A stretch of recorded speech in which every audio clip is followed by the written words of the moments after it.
Գորիս, Եղեգնաձոր եւ Ստեփանավան համայնքները կխոշորացվեն, կմիավորվի 9 համայնքի 80 բնակավայր։ Կառավարության մարտի 12-ի հերթական նիստում հաստատվեց տարածքային կառավարման եւ ենթակառուցվածքների նախարար Դավիթ Խուդատյանի ներկայացրած նախագիծը։ Ստեփանավան համայնքը Լոռու մարզում ներառելով ներկայիս Ստեփանավան, Գյուլագարակ եւ Լոռիբերդ համայնքները ընդհանուր 20 բնակավայր,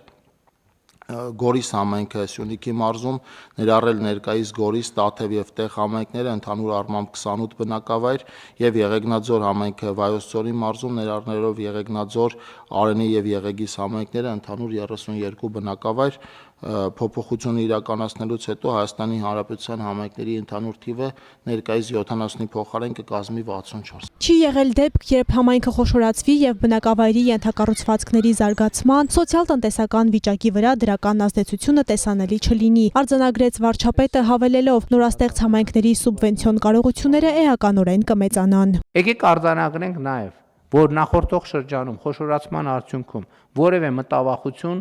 չարտահայտվեց, ոչ մի գյուղ իր անունը չկորցրեց, ոչ մի գյուղ իր ինքնությունը չկորցրեց, ոչ մի գյուղ իր տրադիցիան չկորցրեց եւ այլն եւ այսպես շարունակ։ Ընդհակառակը երևացին աշխատանքներ եւ կառավարության համար էլ է հեշտ։ Կառավարության համար հեշտ է աշխատել 60 համայնքի ղեկավարի հետ եւ մարզպետարանի, քան թե 600 համայնքի, քան թե 800 համայնքի ղեկավարի հետ, որոնց կացան սովորաբար դատարկը։ Հայաստանը կհամագործակցի երկու հեղինակավոր բուհերի հետ, ինչը կօգնի ակադեմիական քաղաքի արվեստների կլաստերի ձևավորմանը։ Առաջին պայմանագիրը կկնքվի Լոնդոնի արվեստների համալսարանի, երկրորդը Շոտլանդիայի թագավորության կոնսերվատորիայի հետ։ Շոտլանդիայի թագավորական կոնսերվատորիան երաժշտական բաղադրիչով է աշխատանքները տանելու եւ այս մասով նախատեսում է, որ նրանց հետ պայմանագիրը կլինի մինչեւ 371,325 բրիտանական ֆունտ ստերլինգին համարժեք դրամի չափով եւ Լոնդոնի արվեստների համալսարանը բոլոր մյուս ուղղություններով բացառությամբ երաժշտության բաղադրիչի, որոնք ներառվելու են արվեստների կլաստերով եւ պայմանագրի արժեքը մինչեւ 368,778 բրիտանական ֆունտ ստերլինգին համարժեք դրամ է։ Համագործակցությունը նախատեսված է 3 փուլերով, շուրջ 24 ամսվա շրջանակներում եւ սա նախատեսում է, ինչպես նշեցի, հայեցակարգի մշակումը, նաեւ աշխատանքներ կարողությունների զարգացման ուղղությամբ։ Նիկոլ Փաշինյանը հետաքրքրվեց, թե որ փուլում է ակադեմիական քաղաքի նախագծի իրագործումը, ըստ նախարարի առաջին փուլը պետք է ավարտվի մինչև 2030 թվականը։ Արդեն պատրաստ է աշխատանքային նախագիծը բարձրավոր էլեկտրասյուների տեղափոխման մասով։ Իսկ կոնկրետ շենքերի եւ տարածքի բուն նախագծումը սկսել ենք արդեն։ Մենք առաջիկայում պլանավորում ենք մրցույթի դնել այս բազմաֆունկցիոնալ մշակութային կենտրոնի նախագծման աշխատանքները եւ բացի դրանից զուգահեռաբար աշխատում ենք ուսանողական կացարանների ուղղությամբ, այսինքն կոնկրետ այս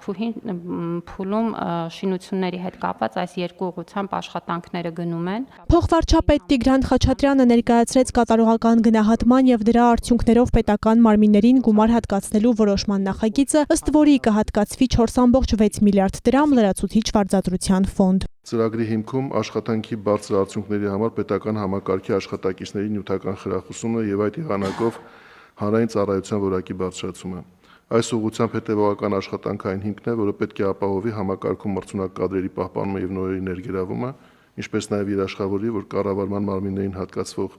հանրային ռեսուրսները ծախսվում են ամենաարդյունավետ ձևով եւ ուղղվում են որակյալ պետական ծառայության կազմակերպմանը։ Մեզ հարկավոր է սեփական աշխատանքի վրա գերկենտրոնացած պաշտոնյա,